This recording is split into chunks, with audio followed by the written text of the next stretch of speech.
Chers frères et sœurs, joyeux Noël à vous. Depuis hier nuit, un cri de joie traverse l'humanité tout entière. Le Fils de Dieu est né parmi nous. Ce qu'aucune religion n'a osé affirmer jusque-là est proclamé par les chrétiens. Le Fils du Dieu invisible se rend visible à nos yeux. L'Éternel prend chair dans notre histoire faite de finitude. Le Tout-Puissant montre qu'il est d'abord le Tout-Aimant. Oui, Noël, c'est la célébration de cette fête de l'amour de Dieu qui se révèle en plénitude à nous. Et contrairement au récit que nous avons entendu hier nuit, contrairement à ce que disent les évangiles synoptiques, Marc, Matthieu et Luc, Saint Jean nous parle de ce mystère de Noël en utilisant un langage plutôt théologique, qui n'est pas toujours facile à comprendre. Un langage fait de symboles et d'images, dont le sens nous échappe bien souvent. Je voudrais ce matin retenir 3 symboles, 3 images pour alimenter notre méditation du mystère de Noël.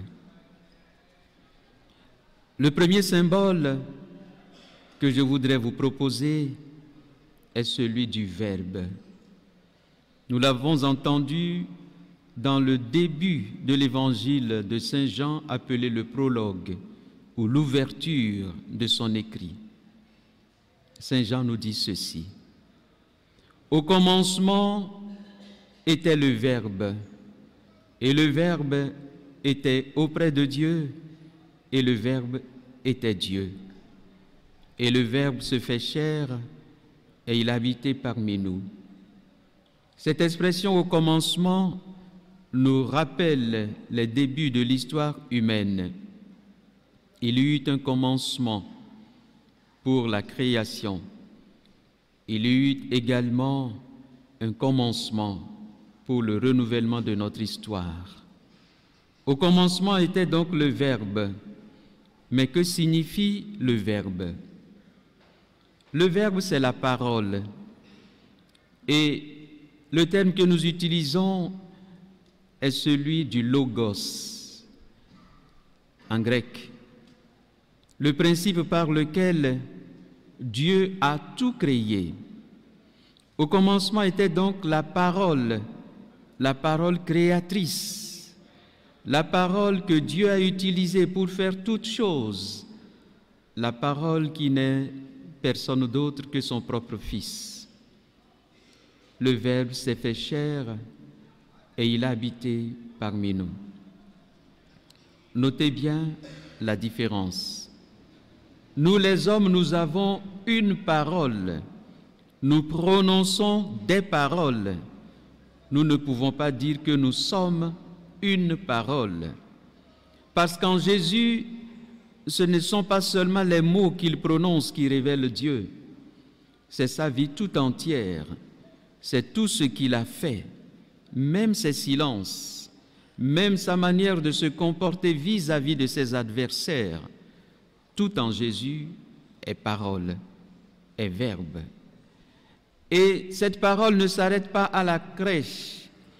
Elle se prolonge tout au long de son parcours jusqu'à la croix, qui est la manifestation ultime de l'amour de Dieu. Ce que nous célébrons en ce jour, c'est donc l'incarnation du Fils de Dieu. Nous le savons bien, de toute éternité, Dieu a parlé aux hommes. Il leur a parlé. Il nous a parlé d'abord à travers la nature, la création. pour que nous puissions le reconnaître déjà par ses œuvres. C'est ce qu'affirme le psaume 8, qui est très bien connu. Ô Seigneur notre Dieu, qu'il est grand ton nom par tout l'univers. À voir l'ouvrage de tes doigts, la lune et les étoiles que tu fixas. Qu'est-ce que l'homme pour que tu en prennes souci, un fils d'un homme, pour que tu t'attaches à lui? Oui, Dieu s'est révélé d'abord à travers la création. Il y a mis sa signature pour qu'en contemplant les œuvres sorties de ses mains, l'homme puisse reconnaître qui en est l'auteur. Mais nous savons qu'il y a tant de personnes qui ne veulent pas reconnaître l'existence même de Dieu.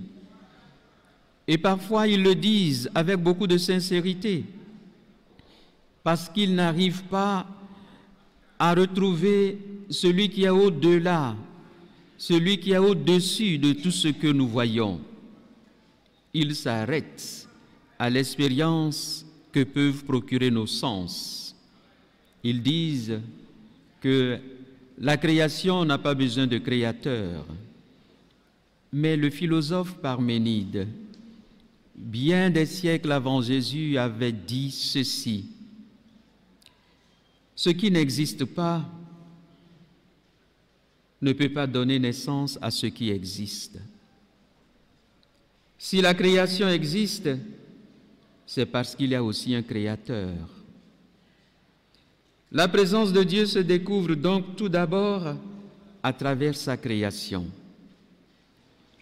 En 2021, juste l'année dernière, des scientifiques d'horizons divers ont publié un ouvrage volumineux sous le titre provocateur suivant: Dieu, la science, les preuves, l'aube d'une révolution. Dans ce livre merveilleux que j'ai eu le bonheur de feuilleter, en entendant de le lire plus calmement, dans ce livre donc, ils ont montré que la science ne s'oppose pas en réalité à l'existence de Dieu, mais plutôt démontre qu'il y a un auteur caché derrière ce que nous voyons. Pendant longtemps, l'on a cru qu'il suffisait de poursuivre la science pour parvenir à la négation de l'existence de Dieu. Des scientifiques de haut rang nous démontrent l'année dernière, à travers leur connaissance très pointue des sciences de cette nature, qu'il existe un créateur. Dieu se révèle donc d'abord à travers sa création. Mais Dieu ne s'est pas contenté de cela. Il a parlé également à travers les prophètes qui, sous l'influence de son Esprit Saint, nous ont adressé sa parole pour nous découvrir son visage et nous montrer la voie à suivre. Mais Dieu, en ces temps qui sont les derniers, nous a surtout parlé par son Fils, comme nous venons de l'entendre dans l'extrait de la lettre aux Hébreux. Oui, le Fils de Dieu a pris notre condition humaine. Il s'est fait homme. Il a marché sur nos routes. Il a fait face aux mêmes difficultés que nous. Il a été confronté aux mêmes choix que nous. Il a vécu notre vie humaine. Il s'est incarné dans notre chair, à l'exception du péché. Saint Alphonse de Liguori, dans l'un de ses écrits, raconte l'histoire d'un jeune roi qui, au cours d'une partie de chasse, rencontra un jeune pasteur avec qui il voulut parler, s'entretenir, lier amitié. mais impressionné, intimidé par la distance qui le séparait du roi, le jeune pasteur n'arriva pas à lui parler et il préféra fuir alors que le roi voulait simplement en faire un ami. Le roi en fut tout attristé. Et quelques jours plus tard, il revint sur les mêmes lieux, déguisé cette fois-ci en pasteur. Et c'est ainsi qu'il put s'approcher de ce pasteur, lui poser des questions. Et ensemble, ils eurent à passer un moment très agréable avant qu'il ne lui expliquât que c'était lui le jeune roi. L'amitié était déjà née parce que le roi a su s'approcher de ce jeune pasteur. Et saint Alphonse Marie de Ligorie nous dit que c'est ce qui s'est produit à Noël. Dieu a pris notre condition humaine pour se faire plus proche de nous, pour lier amitié avec nous, pour nous montrer qu'il nous aime. Oui, plus tard, Jésus nous entraînera, grâce à cette amitié, dans la vie qui est la sienne. La première image que je voulais donc souligner est celle de la parole de Jésus qui est un verbe, le Verbe de Dieu. Célébrer Noël, c'est donc accueillir la parole de Dieu. La deuxième image utilisée par saint Jean est celle de la lumière. Notre monde chemine dans l'obscurité. Et souvent, nous préférons être dans l'ombre, dans l'obscurité, plutôt que d'accueillir la lumière.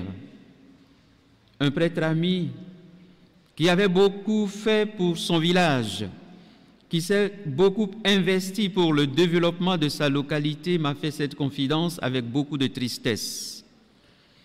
Il voulait électrifier le village.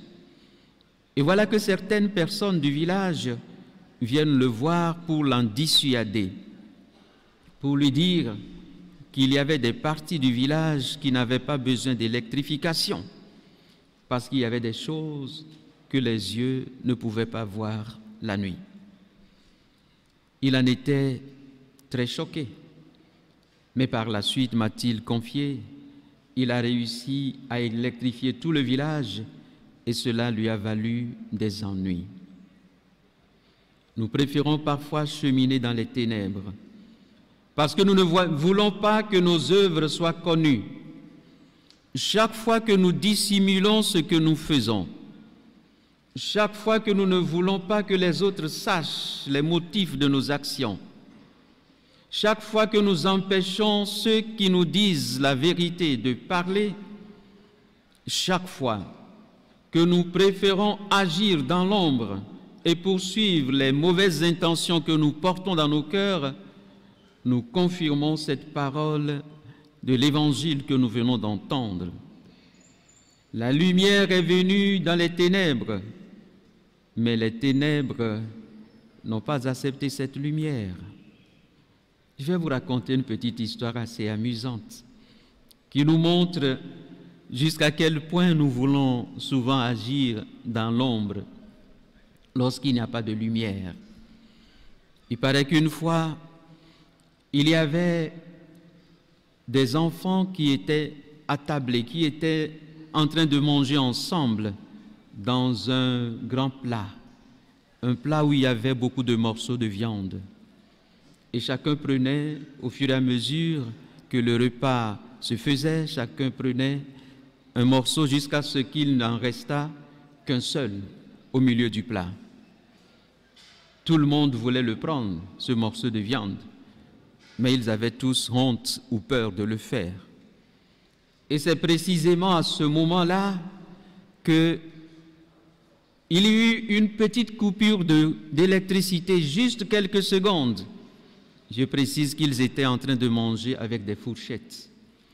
Et pendant la brève interruption d'électricité, on entendit un grand cri de douleur Lorsque la lumière revint, qu'est-ce qui s'était passé? Qu'est-ce qu'on a vu? Il y avait l'un des enfants qui essayait de prendre la viande avec la main et les autres qui sont allés avec les fourchettes et qui ont planté leurs fourchettes dans sa main. Chacun voulait profiter de l'absence de la lumière pour prendre le morceau de viande. Cela nous fait sourire, mais c'est souvent ce que nous faisons. Nous voulons profiter de l'obscurité pour atteindre nos objectifs cachés. Jésus est venu nous installer dans la lumière. Et chaque fois que nous préférons marcher dans les ténèbres, suivre les intentions perverses de nos cœurs, eh bien nous faisons obstacle à Noël. La troisième image est celle de la vie. À tous ceux qui l'ont accueilli, le Seigneur a donné la grâce d'être des enfants de Dieu. Ils ne sont pas nés de la chair, mais ils sont nés de l'Esprit. En accueillant la parole de Dieu, en accueillant le Christ qui est lumière, en accueillant le message de Noël, eh bien, nous accédons à une vie nouvelle. Désormais, c'est la vie même de Dieu qui nous anime. C'est cela que je vous souhaite. Noël, ce n'est pas seulement la fête des shoppings, la fête des retrouvailles en famille, la fête des cadeaux, la célébration des sapins et des crèches, la fête des enfants. Noël, c'est l'accueil de la vie de Dieu qui vient transformer le cœur de l'homme. Je voudrais terminer cette méditation par une histoire très émouvante que j'ai lue il y a plusieurs années et qui est restée profondément gravée dans ma mémoire. C'est l'histoire d'un jeune qui est parti à la guerre et dont les parents étaient sans nouvelles, sans aucune nouvelle. Et voilà qu'un jour, ils reçoivent un coup de fil. C'est leur fils qui les appelle pour leur dire qu'il était vivant. La guerre a été terrible, leur dit-il. J'ai vu mourir mes compagnons d'armes, mais grâce à Dieu, je suis vivant. Vous devinez la joie des parents de savoir que leur fils a survécu et que bientôt, il allait revenir les voir. Et leur fils leur dit, « Je reviens dès demain. Mais, cher papa, chère maman, j'ai une grande faveur à vous demander. J'ai avec moi un ami qui a été blessé pendant la guerre. Il est devenu invalide. Il ne sait où aller. Je voudrais le prendre avec moi pour que vous vous occupiez de lui. » Les parents, trouvant que leur maison n'était pas adaptée pour accueillir un invalide, répondirent à cet enfant, à leur enfant, « Non, non, ce n'est pas possible de venir avec cet ami. Essaie de lui trouver un centre d'accueil quelque part, plus équipé, où on va s'occuper de lui. » Le jeune homme insista beaucoup, en disant que c'était son meilleur ami, qu'ils avaient été ensemble au combat et qu'ils ne pouvaient pas se séparer de lui. Mais la réponse des parents fut inflexible. « Nous t'attendons, mais pas ton ami. Essaie de lui trouver une place ailleurs. Il ne peut pas être avec nous. » Le lendemain, les parents attendirent en vain le retour de leur fils. Quelques jours plus tard, on les appela pour aller reconnaître le corps mort de leur fils qui s'était suicidé en sautant d'un pont. Il était invalide. Et il avait sur lui un papier sur lequel il a écrit ces mots. « Je suis cet ami invalide que vous n'avez pas voulu accueillir. Puisqu'il n'y a pas de place pour les invalides chez vous, j'ai trouvé que ma place n'était plus dans notre maison. » Vous devinez une fois encore toute l'émotion des parents. Jésus vient dans notre histoire, mais savons-nous le reconnaître? Il vient dans cette personne que nous avons tendance à chasser. Il vient dans celui-là qui vient nous importunés. Il s'approche de nous en prenant la figure, en prenant l'aspect de cet homme ou de cette femme que nous détestons. A-t-il sa place dans notre demeure? Il est venu chez les siens et les siens ne l'ont pas accueilli. C'est avec cette douloureuse constatation que Saint Jean ouvre son évangile en racontant le mystère de Noël. Dieu vient chez nous. Saurons-nous le reconnaître? Saurons-nous l'accueillir? Je vous souhaite un joyeux Noël, un Noël qui ouvre nos yeux à la présence de Dieu, un Noël qui ouvre nos cœurs à l'accueil de sa parole, un Noël qui transforme nos vies humaines pour en faire des expressions de l'amour de Dieu. Amen. Novi loloto tso esozame miele du Yesu digbeza azade wonye jonadinami evivi nanami alabana anyemo nukpɔkpɔ nami be miadzi hatɔhe ɖewo be mia agakpɔ miaƒe ƒometɔwo mianɔ du miaɖu azã ɖo du alo miawɔ nunana na mia nɔewo. Yesu dzigbeza anye azã tɔxɛ ɖe eye ne mieyi du ɖewo me ye miekpɔ ale yiwo wɔ azã ƒe dzadzraɖoɖoa awɔ moya na mi. Mia ŋutɔ hã miagbɔ le fia ne mikpɔ miaƒe teƒe ɖewo ale yiwo dzra wo ɖo fifia o dzikui adzɔ mie mianya be mi le ɖu Yesu dzigbeza alo meɖadzi. Vɔ menye ma ye nye Yesu dzigbeza ɖuɖua tutututu o. Miawɔ gotatɔ alo miawɔe gake miaƒe Yesu dzidzi ƒe azã ɖe megase ɖe ema dzi o. Esɔzãme va yia nuxexlẽwo te gbe ɖe nu ve kple tɔ̃ dzi na mi. Gbãtɔ nye be Yesu dzigbeza enye dzidzɔ ƒe ŋkeke na mi, enye dzidzɔ ƒe azã na mi, enye mɔkpɔkpɔ ƒe azã na mi, enye bɔbɔenyenye ƒe azã na mi elabe Mawu le de ƒe bɔbɔenyenye fia mi, enye ŋutifafa ƒe azã na mi. Le egbe ƒe nuxexlẽwo mea wote gbe ɖe nu bubu dzi. Yohanes megblɔ ale yi wodzi Yesu ɖoa o. Esɔ Mawu me nyagbɔgblɔwo teologie ƒe nyagbɔgblɔ eƒo nu na mi tso eŋuti eye wotsɔ nɔnɔmetata etɔ̃ eye nyame kpɔ le ƒe nuxexlẽa me egbea. Gbãtɔe nye enyagbɔgblɔ abe nya la li tso gɔmedzedzea me ke nya la nye Mawu, eli kple Mawu eye wònye Mawu eye nya la va zu amegbetɔ. Yesu nye Mawu ƒe nyae. Míawo míate ŋu agblɔ be míegblɔna nya alo míeƒoa nu, mímate ŋu gblɔ be míenye nya o. Yesua enye Mawu ƒe nya elabena menye nuƒoƒo ɖeɖe mee wògblɔna Mawu ƒe nya na mi le o. Entɔ ameti bliboa enye Mawu ƒe nyagbɔgblɔ. Le Yesu dzigbezã sia dzia míadze agbagba be míase eƒe gbe.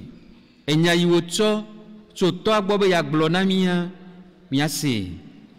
Ne mi mese Yesu ƒe gbe le eƒe dzigbezã ya dzi oa ke míaƒe azãɖuɖua anye gota ƒe azãɖuɖu na mi. Nɔnɔmetata evelia eye nye keklẽ yi ke va xexea me. Adzɔ ne edzi lo be míaƒe nu vlo wɔwɔ ta mi medzina be keklẽ wòava o. Edze ne edzi na mi wu be míazɔ le viviti me be amewo megakpɔ míaƒe nu vlo wɔwɔ o. Ao, mi le ŋku ɖe míaƒe agbenɔnɔ ŋuti eye miakpɔ ɖa. Ame geɖewo medzi be keklẽ wòanɔ woƒe agbe me o. Wole viviti me alo míele viviti me eye mi medzi be woagblɔ keklẽ ƒe nya na mi o. Míele viviti me eye mi melɔ̃na ame yiwo woagblɔ nyateƒe na mi o, woato nyateƒe na mi o. Yesu didi ƒe azã ya ɖe nena ne míalɔ̃ azɔ le eƒe keklẽ me, míazɔ le eƒe kekeli me, míanye nuteƒewɔlawo. Nɔnɔmetata etɔ̃lia eye nye agbe ame siwo xɔ Yesu ƒe didiƒazã le anuku aɖe mea, nuŋɔŋlɔ le gblɔ na mi be woaxɔ Mawu hã ƒe agbe. Maganye be wodzi wo le ŋutilã me ɖeɖe o, woadzi wo le Mawu me. Mawu ƒe agbe anɔ wo me. Agbe sia ye mebia na mi. Mawu ƒe agbe nenɔ mía me. Ne miese enu yi nye Yesu didi ƒe azã gɔme nyuie, míaʋu mía ɖokuiwo na Mawu ƒe agbe ye wòaɖo mía me. Mawu nye nyagbɔgblɔnu kple ŋutinya sue aɖe. Wobe ɖekadze aɖe, ɖekakpui aɖe, eya va. Eye eƒe dzilawo megase eƒe ŋkɔ kpɔ o. Kɔa woxɔ se be eku. Kɔa gbe ɖeka eyɔ le kaƒomɔ dzi. Eye wogblɔ na wo be yele agbe. Dzɔgbenyuietɔe yetsi agbe. Ame geɖewo ku. Vɔa Mawu eɖe mɔ be yeaganɔ agbe. Be ne ŋu ke koa ɖe yeava akpɔ wo, yeatrɔ gbɔ va aƒe me. Eye dzilawo kpɔ dzidzɔ be yewoƒe via etsi agbe na yewo, va gatrɔ gbɔ va aƒe me na yewo. Kɔa woƒe via agblɔ na wo be enu ɖeka le ye dzi be yeabia wo. Xɔlɔ̃ ɖeka le ye si. Yemedzi be yeagblẽ ɖi o. Elabena eyi yewo yi aʋawɔƒea woda tui. Kɔa egbea eɖeka magate ŋu anɔ eɖokui si o. Be eye nye nu sia nu nɛ. Be ɖe kuku wone ɖe mɔ na ye ne yeakplɔe va. Dzilawo be wo ema mate manɔ edzi o ɖe. Yewoƒe aƒe mea o ɖe. Yewo mate ma xɔ ame ma ƒomevi o ɖe. Be ne dzagbagba ne wòadzi teƒe nɛ ne ya ŋutɔ wòatrɔ va. Eɖe kuku na wo be ɖe yemedzi be yeama tso ye xɔlɔ̃a gbɔ o, gake dzilawo gbe. Enukea woƒe via megbɔ o. Ŋkeke ɖeka eve kple etɔ̃ va yi. Eye wova yɔ dzilawo be woava kpɔ wobe via woado dzesi be wobe vie loo alo ame bubu ya. Nu ka ye dzɔ? Wobe via eti kpo tso pont dzi eye wòku.